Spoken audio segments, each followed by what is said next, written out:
বয়স মাত্র ৩৬, চাইলেই হয়তো আন্তর্জাতিক ক্রিকেট চালিয়ে যেতে পারতেন আরও কিছুদিন।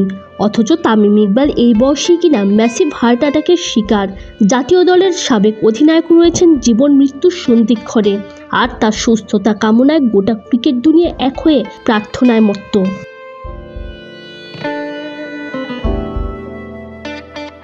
বিকেএসপিতে চলছিল ঢাকা প্রিমিয়ার লিগের ৮ম রাউন্ডের খেলা। সেখানে মোহামেডানের মুখোমুখি হয়েছে শাইনপুকুর। মোহামেডান আগে বল করতে নেমে বেশ ভালোই করছিল, তবে এর মধ্যেই দলটির অধিনায়ক তামিম ইকবাল অসুস্থ হয়ে পড়েন।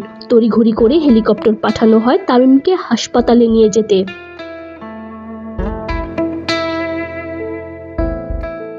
জাতীয় দলের সাবেক এই অধিনায়ক ঢাকা প্রিমিয়ার লিগের চলমান আসরে নেতৃত্ব দিচ্ছেন মোহামেডানকে। যথারীতি ২৪ মার্চের ম্যাচেও তিনি অধিনায়ক। তবে শাইনপুকুরের ইনিংস চলাকালেই তামিম হঠাৎ অসুস্থ হয়ে পড়েন।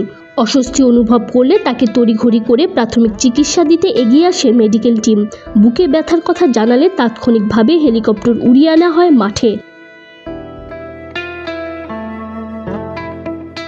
তবে ঢাকার পরিবর্তে ঘটনার আকস্মিকতার কথা বিবেচনা করে বিকেএসপির পার্শ্ববর্তী একটি হাসপাতালে তামিমকে নেওয়া হয়েছে। জানা গেছে, হেলিকপ্টারে ওঠার মতো অবস্থাই ছিল না তামিমের। এবারে ডিপিএলে তামিম আছেন দারুণ ফর্মে। বিপিএলে ফরচুন বরিশালকে চ্যাম্পিয়ন করার পর ডিপিএলের দ্বিতীয় ম্যাচেই হাঁকান সেঞ্চুরি পারটেক্সের বিপক্ষে। পরের ম্যাচে আবারও সেঞ্চুরি হাঁকান ব্রাদার্স ইউনিয়নের বিপক্ষে। দুবারই ছিলেন অপরাজিত।